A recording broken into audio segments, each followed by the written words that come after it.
Salut Lénaïque Corson, merci de prendre un peu de temps pour nous retrouver dans une vie de rugby. Donc toi Lénaïque, tu as 33 ans aujourd'hui. On se parle en direct de Londres. Donc est-ce que tu peux nous raconter un peu comment tu as découvert ce sport? Ouais, le rugby, en effet, est arrivé hyper tard dans ma vie, à l'âge de 20 ans. C'est vrai que pour démarrer une carrière dans un nouveau sport et surtout envisager du haut niveau, on se dit 20 ans, c'est trop tard.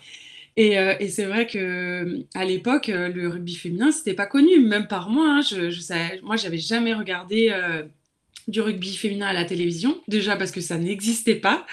J'avais aucune référence au féminin. Moi, mes références, c'était des Michalak, des Vincent Clerc, des Chabal, mais c'était pas du tout des femmes. Parce qu'à la base, je voulais plutôt faire du volley ou du hand, du basket, un sport de grande, un sport que j'avais déjà vu au féminin, que je savais que c'était possible de faire.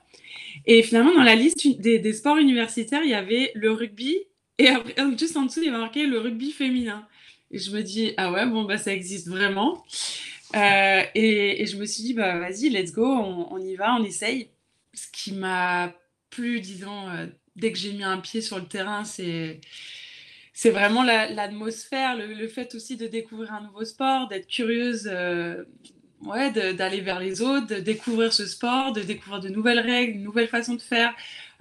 J'étais athlète, donc forcément, avoir un ballon dans les mains, c'était quelque chose de très nouveau. On apprivoisait aussi l'espace, parce qu'il y avait beaucoup d'espace, avec beaucoup de monde sur le terrain. Mais ce qui m'a plu, ouais, c'est le fait que je démarre avec beaucoup d'étudiantes qui étaient très novices et qui avaient juste l'envie de s'éclater sur un terrain, de découvrir comme moi un nouveau sport.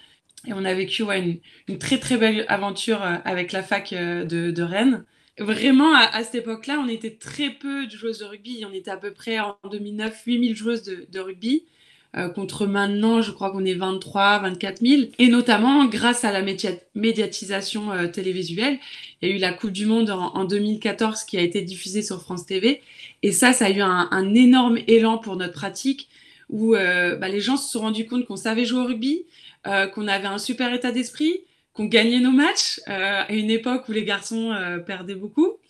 Donc tout ça a amené énormément de visibilité, un vrai élan pour le rugby féminin et il y a eu davantage de jeunes filles qui ont signé dans les clubs ensuite.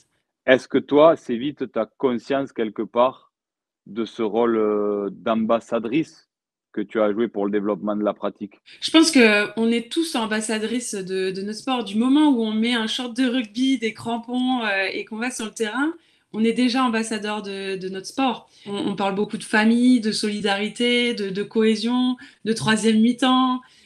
C'est vraiment ça notre sport et je pense qu'aujourd'hui, bah, un sportif, enfin un rugbyman, une rugbywoman est justement peut autant parler que moi et que d'autres de notre sport. Tu fais partie des premières joueuses qui ont été sous contrat et qui ont pu être au moins semi-professionnels et avoir du temps pour l'entraînement et pour aller vers une dimension professionnelle.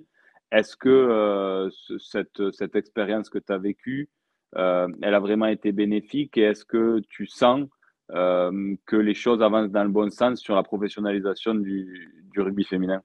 Effectivement, en 2014, donc il y a eu la Coupe du Monde durant l'été et l'équipe de France A7 doit se préparer, doit se qualifier pour les Jeux Olympiques de Rio.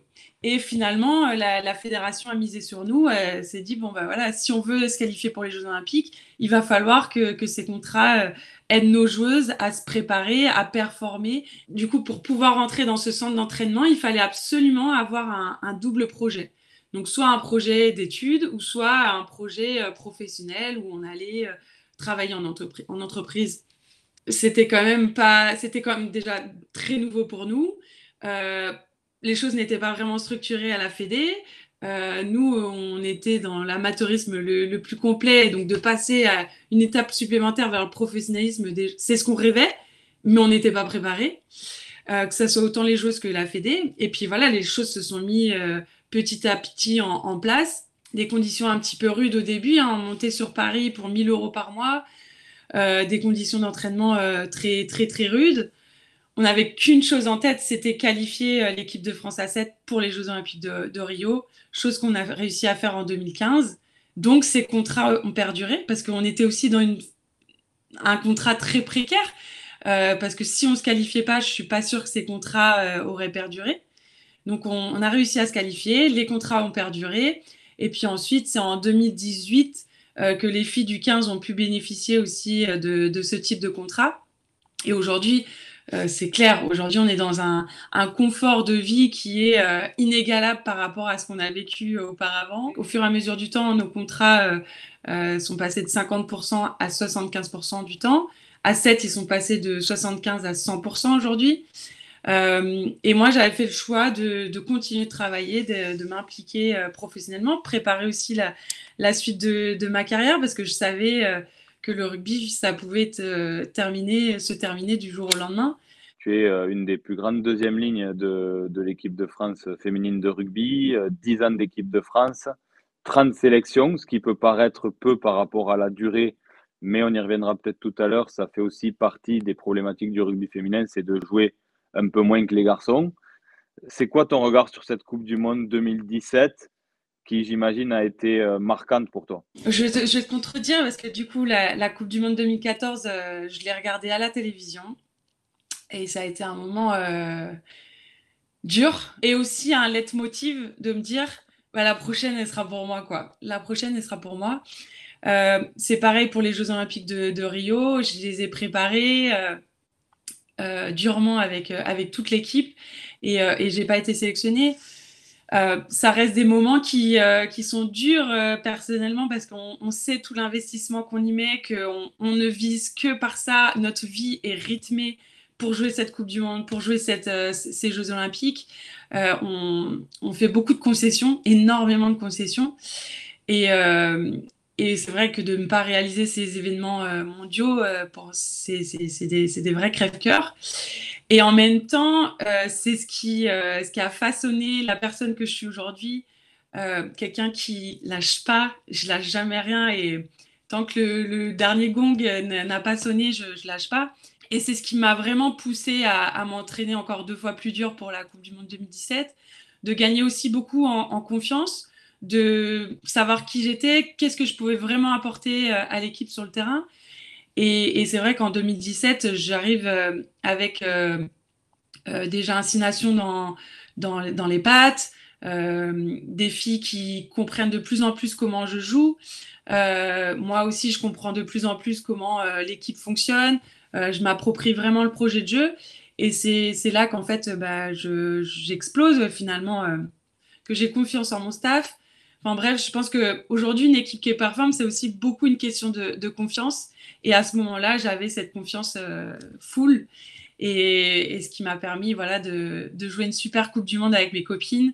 Quel est ton regard sur la place des sportifs et des sportives dans cette prise de conscience collective des grands enjeux de demain, notamment des enjeux écologiques, environnementaux, dont on te sent très proche? Ouais, quand j'étais plus jeune, j'avais déjà cette fibre en moi de me dire, punaise, qu'est-ce que je veux faire de ma vie et comment je peux aider notre planète, notre environnement à aller mieux. Et puis arrive 2020, je me retrouve en lockdown, en confinement avec mes parents en Bretagne. Et là, j'ai une vraie prise de conscience quand toutes les abeilles de mes parents disparaissent. Donc, on a 5 ruches. Nos 5 ruches ne donnent plus. Il n'y a plus une abeille qui bourdonne. Enfin, il y a plus rien. C'était beaucoup de frustration, beaucoup de colère de me dire, punaise, mais en fait, à cause des pesticides, du coup, on est en train de détruire nos petites bêtes, nos petits insectes qui font un travail fantastique pour nous. Tout ça a fait que j'avais beaucoup de colère en moi et je me suis dit comment je peux la transformer en quelque chose de positif, en quelque chose qui va avoir de l'impact. Et ben, je me suis dit, je vais utiliser mes réseaux sociaux pour faire une vidéo et pour parler justement de la destruction de ces abeilles. Et j'ai mis à peu près 15 jours avant de la poster parce que je me dis, punaise, est-ce que j'y vais pas? Est-ce que je la poste? Est-ce qu'on va pas finalement penser de moi que je suis l'écolo de service. J'étais trop en train de me dire ce que les gens pourraient penser de moi. Mes parents étaient là en train de me dire non, surtout fais pas ça, on va te coller une étiquette sur le front, tu vas pas pouvoir t'en sortir. Et après tout, je me suis dit mais c'est mes convictions, c'est moi, c'est finalement renier une partie de qui je suis, de pas vouloir assumer finalement cette vidéo. Donc j'ai décidé de la poster, d'aller à l'encontre de ce que me disaient mes parents. Et en fait, il y a eu un élan hyper positif. Les gens ont repartagé, ont regardé, m'ont même dit «Oh punaise, on va faire des pièges contre les frelons et on va faire ça avec les enfants». Et je me suis dit, en fait, je me dis pourquoi je me suis posé autant de questions, parce que une petite vidéo comme ça peut avoir un impact hyper positif. Tout à l'heure, tu as dit tu es un peu ambassadrice. Moi, je dirais je suis plutôt actrice. Parce que aujourd'hui, je pense qu'on a beaucoup parlé, on a beaucoup entendu ce qui a pu se dire dans des documentaires comme Ushuaïa, comme d'autres, les informations, le réchauffement climatique. Et, euh, et je pense qu'on n'est pas assez dans l'action.